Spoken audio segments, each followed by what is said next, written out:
Episode number 47. "I've been waiting for you a very long time," said the lawyer from his bed.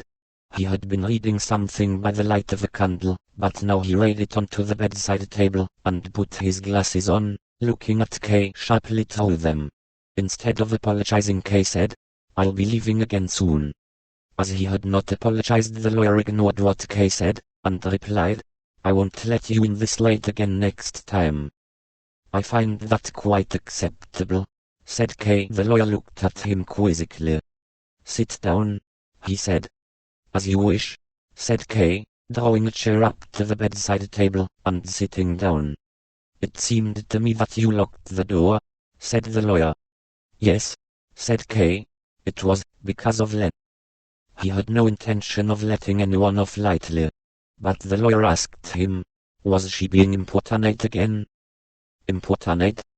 asked Kay. "Yes," said the lawyer, laughing as he did so, had a fit of coughing, and then, once it had passed, began to laugh again. "I'm sure you must have noticed how importunate she can be sometimes," he said, and patted Kay's hand, which Kay had rested on the bedside table, and which he now snatched back. "You don't attach much importance to it, then," said the lawyer when Kay was silent. "So much the better. Otherwise I might have needed to apologize to you. It is a peculiarity of Len's. I've long since forgiven her for it, and I wouldn't be talking of it now, if you hadn't locked the door just now. Anyway, perhaps I should at least explain this peculiarity of hers to you, but you seem rather disturbed, the way you're looking at me, and so that's why I'll do it. This peculiarity of hers consists in this. Len finds most of the accused attractive. She attaches herself to each of them, loves each of them, even seems to be loved by each of them. Then she sometimes entertains me by telling me about them when I allow her to. I am not so astonished by all of this as you seem to be. If you look at them in the right way, the accused really can be attractive, quite often. But that is a remarkable, and to some extent scientific phenomenon. Being indicted does not cause a clear, precisely definable change in a person's appearance, of course. But it's not like with other legal matters. Most of them remain in the usual way of life, and, if they have a good lawyer looking after them, the trial doesn't get in the way. But there are nonetheless those who have experience in these matters, who can look at a crowd, however big, and tell you which among them is facing a charge. How can they do that, you will ask? My answer will not please you. It is simply that those who are facing a charge are the most attractive. It cannot be the guilt that makes them attractive, as not all of them are guilty. At least that's what I, as a lawyer, have to say, and nor can it be the proper punishment that has made them attractive, as not all of them are punished. So it can only be that the proceedings leveled against them take some kind of hold on them. Whatever the reason, some of these attractive people are indeed very attractive. But all of them are attractive, even Block, pitiful one that he is. As the lawyer finished what he was saying, Kay was full in control of himself. He had even nodded conspicuously at his last few words in order to confirm to himself the view he had already formed, that the lawyer was trying to confuse him, as he always did, by making general and irrelevant observations, and thus distract him from the main question of what he was actually doing for Kay's trial. The lawyer must have noticed that Kay was offering him more resistance than before, as he became silent, giving Kay the chance to speak himself, and then, as Kay also remained silent, he asked, "Did you have a particular reason for coming to see me today?" "Yes," said Kay, putting his hand up to slightly shade his eyes from the light of the candle so that he could see the lawyer better. "I wanted to tell you that I'm withdrawing my representation from you, with immediate effect." "Do I understand you rightly?" asked the lawyer as he half raised himself in his bed, and supported himself with one hand on the pillow.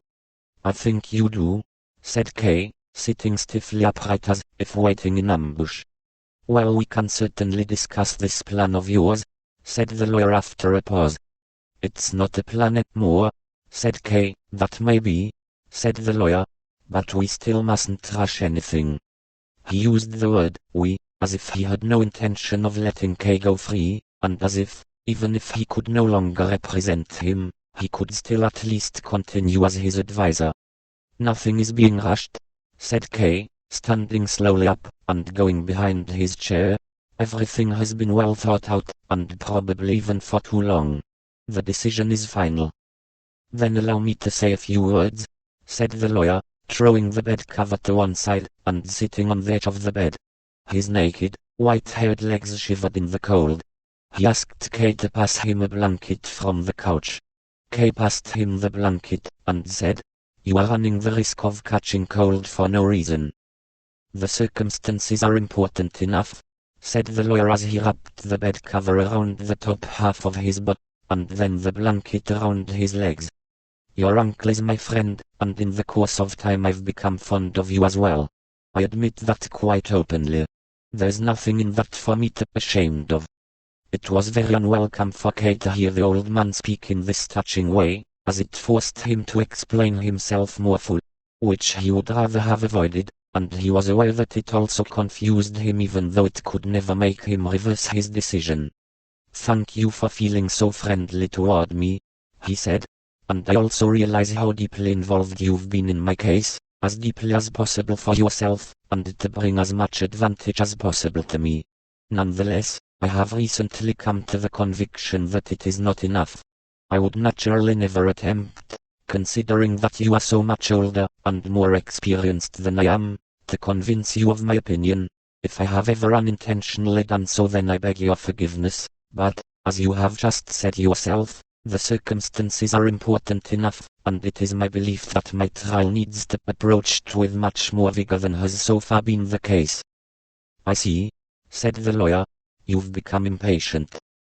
"I am not impatient," said Kay, with some irritation, and he stopped paying so much attention to his choice of words.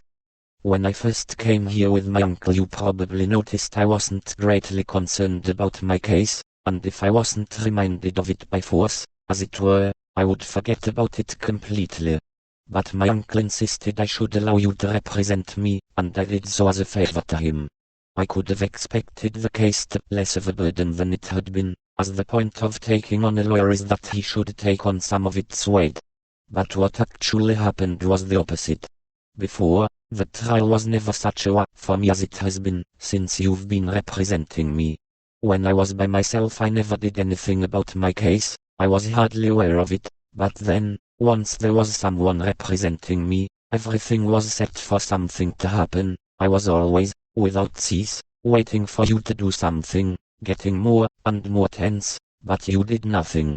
I did get some information about the court from you that I probably could not have got anywhere else, but that can't be enough when the trial, supposedly in secret, is getting closer and closer to me." Kay had pushed the chair away, and stood erect, his hands in the pockets of his frock coat. "After a certain point in the proceedings," said the lawyer quietly and calmly, "nothing new of importance ever happens. So many litigants, at the same stage in their trials, have stood before me just like you are now, and spoken in the same way." "Then these other litigants," said Kay, "have all been right, just as I am. That does not show that I'm not." "I wasn't trying to show that you were mistaken," said the lawyer, "but I wanted to add that I expected better judgment from you than from the others, especially as I've given you more insight into the workings of the court and my own activities than I normally do. And now I'm forced to accept that, despite everything, you have too little trust in me. You don't make it easy for me." How the lawyer was humiliating himself to Kay. He was showing no regard for the dignity of his position, which on this point, must have been at its most sensitive. And why did he do that? He did seem to be very busy as a lawyer as well a rich man. Neither the loss of income, nor the loss of a client could have been of much importance to him in themselves. He was moreover unwell, and should have been thinking of passing work on to others. And despite all that he held on tightly to Kay. Why? Was it something personal for his uncle's sake, or did he really see K's case as one that was exceptional, and hoped to be able to distinguish himself with it, either for K's sake, or, and this possibility could never be excluded, for his friends at the court? It was not possible to learn anything by looking at him, even though K was scrutinizing him quite brazenly. It could almost be supposed he was deliberately hiding his thoughts as he waited to see what effect his words would have. But he clearly deemed K.'s silence favorable for himself, and he continued. You will have noticed the size of my office, but that I don't employ staff to help me. That used to quite different. There was a time when several young lawyers were working for me, but now I work alone. This is partly to do with changes in the way I do business, in that I concentrate nowadays more and more on matters, such as your own case, and partly to do with the ever deeper understanding that I acquire from these legal matters. I found that I could never let anyone else deal with this sort of work unless I wanted to harm both the client and the job I had taken on. But the decision to do all the work myself had its obvious result. I was forced to turn almost everyone away who asked me to represent them, and could only accept those I was especially interested in. Well, there are enough creatures who leap at every crumb I throw down, and they're not so very far away. Most importantly, I became ill from overwork. But despite that, I don't regret my decision. Quite possibly I should have turned more cases away than I did, but it did turn out to be entirely necessary for me to devote myself fully to the cases I did take on, and the successful results showed that it was worth it. I once read a description of the difference between representing someone in ordinary legal matters and in legal matters of this sort, and the writer expressed it very well. This is what he said. Some lawyers lead their clients on a thread until judgment is passed, but there are others who immediately lift their clients onto their shoulders and cut them all the way to the judgment and beyond. That's just how it is. But it was quite true when I said I never regret all this work. But if, as in your case, they are so fully misunderstood, well, then I come very close to regretting it. All this talking did more to make Kay impatient than to persuade him. From the way the lawyer was speaking, Kay thought he could hear what he could expect. If he gave in, the delays and excuses would begin again. Reports of how the documents were progressing, how the mood of the court officials had improved, as well as all the enormous difficulties, in short all that he had heard so many times before would be brought out again even more full. He would try to mislead Kay with hopes that were never specified, and to make him suffer with threats that were never clear. He had to put a stop to that, so he said, "What will you undertake on my behalf, if you continue to represent me?" The lawyer quietly accepted even this insulting question, and answered, "I should continue with what I've already been doing for you." "That's just what I thought," said Kay, "and now you don't need to say another word." "I will make one more attempt," said the lawyer, as if whatever had been making Kay so annoyed was affecting him too. "You see, I have the impression that you have not only misjudged the legal assistance I have given you, but also that misjudgment has led you to behave in this way. You seem, although you are the accused, to have been treated too well, or, to put it a better way, handled with neglect, with apparent neglect. Even that has its reason. It is often better to be in chains than to be free. But I would like to show you how other defendants are treated. Perhaps you will succeed in learning something from it. What I will do is I will call Block in, unlock the door, and sit down here beside the bedside table." "Be glad to," said Kay, and did as the lawyer suggested. He was always ready to learn something new. But to make sure of himself for an event he added, "But you do realize that you are no longer my lawyer, don't you?" "Yes," said the lawyer. "But you can still change your mind today, if you want to." He lay back down in the bed, pulled the quilt up to his chin, and turned to face the wall. Then he rang.